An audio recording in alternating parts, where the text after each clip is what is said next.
Assalamualaikum warahmatullahi wabarakatuh.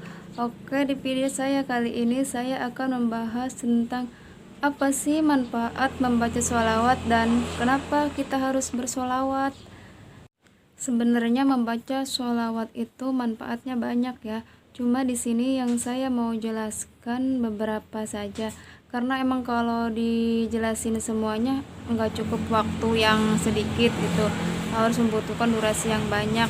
Dan insya Allah di sini akan saya bahas apa aja sih manfaat membaca sholawat. Jadi manfaat membaca sholawat itu selain kita mendapatkan syafaat di akhirat nanti, sholawat juga sangat bermanfaat di dunia. Contohnya kalau kita sering baca sholawat, sering mengamalkan sholawat, yang pertama doa kita dikabul. Jadi doa kita itu dikabulkan gitu. Pernah nggak di antara kita sering banget berdoa tapi doanya tidak dikabulkan?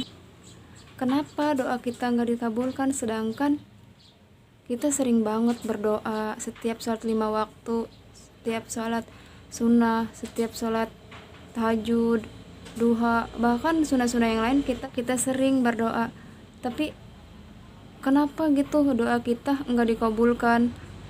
Nah, mungkin di antara kita berdoanya ada yang lupa. Jadi di saat kita berdoa kita lupa membaca sholawat. Nah, di situ tuh sebenarnya penyebab terkabulnya doa itu karena melalui sholawat.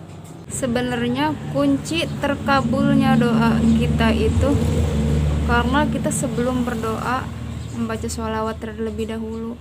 Mungkin di antara kita ada yang berdoa tapi doanya itu tidak dibuka dengan sholawat. Jadi kayak gimana ya, kita berdoa tapi kita nggak sholawat dulu, jadi doa kita itu kayak nggak langsung nyampe gitu. Sedangkan kalau kita berdoa, kita membaca sholawat dulu. Misalkan kita mau berdoa, sebelum berdoa kita baca sholawat dulu, Allahumma sholli ala sayyidina Muhammad wa ala sayyidina Muhammad, ya Allah, tuh kita langsung berdoa, itu doa kita langsung nyampe. Karena apa? Karena kita membaca sholawat. Itu di situ pentingnya membaca sholawat di dalam doa. Karena berdoa juga penting ya, membaca sholawat. Supaya apa? Supaya doa-doa kita itu cepat diijabah sama Allah Ta'ala. Yang kedua, dengan membaca sholawat juga dijauhkan dari segala macam penyakit. Nah, waktu itu teman saya cerita bahwa anaknya itu yang umur 2 tahun sakit dan dia pengen gitu membawa anaknya ke dokter, tapi waktu itu dia juga lagi nggak punya duit. Terus di situ akhirnya dia udahlah pasrah sama Allah, dan akhirnya anaknya itu ditidurin sama dia sembari bacain sholawat sama dia. Tapi sholawatnya di situ enggak dikira-kira kayak harus 1000 sholawat, harus 100 sholawat. Jadi enggak, di situ dia langsung baca sholawat sembari nidurin anaknya. Dia membaca sholawat Allahumma sholli ala sayyidina Muhammad wa ala ali sayyidina Muhammad. Dan dia juga cerita enggak lama kemudian anaknya itu langsung sembuh, jadi kayak udah nggak sakit lagi gitu. Nah, di situ dia cerita ke saya bahwa emang keajaiban sholawat itu benar-benar nyata. Nah, di situ juga udah saya buktikan bahwa emang itu benar-benar nyata gitu. Intinya kita itu yakin ya bahwa dengan membaca sholawat semua penyakit kita yang ada di diri kita atau keluarga kita akan diangkat oleh Allah Subhanahu wa Ta'ala dengan keajaiban sholawat. Intinya kita itu pokoknya yakin gitu. Percuma kalau kita membaca sholawat tapi kayak kita mang-mang gitu, nggak yakin bener enggak ya gitu. Jadi intinya itu kita yakin, itu kuncinya.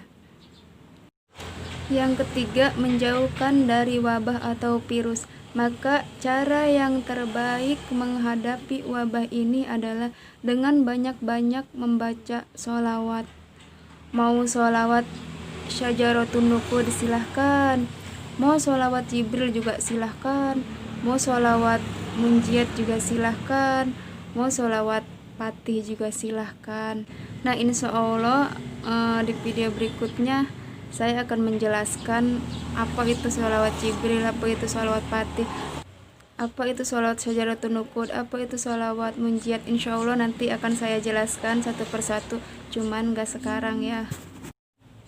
Nah bagaimana kalau kita nggak hafal sholawat yang panjang, kita itu hafalnya misalkan sholawat yang pendek, misalnya kita hafal Allahumma sholli ala Sayyidina Muhammad, cuman hafal itu doang, gimana? Tidak apa-apa, yang penting kita membaca sholawatnya ikhlas, karena amalan yang pasti diterima Allah adalah sholawat. Sedangkan amalan-amalan kita yang lain belum tentu diterima sama Allah, tapi kalau sholawat sudah pasti diterima. Makanya kita perbanyak-banyak sholawat gitu, supaya hajat kita di dunia maupun di akhirat dikabulkan sama Allah Subhanahu wa Ta'ala. Mungkin cukup sampai di sini video saya kali ini. Insya Allah di video-video berikutnya saya akan menjelaskan sholawat yang lain. Terima kasih. Wassalamualaikum warahmatullahi wabarakatuh.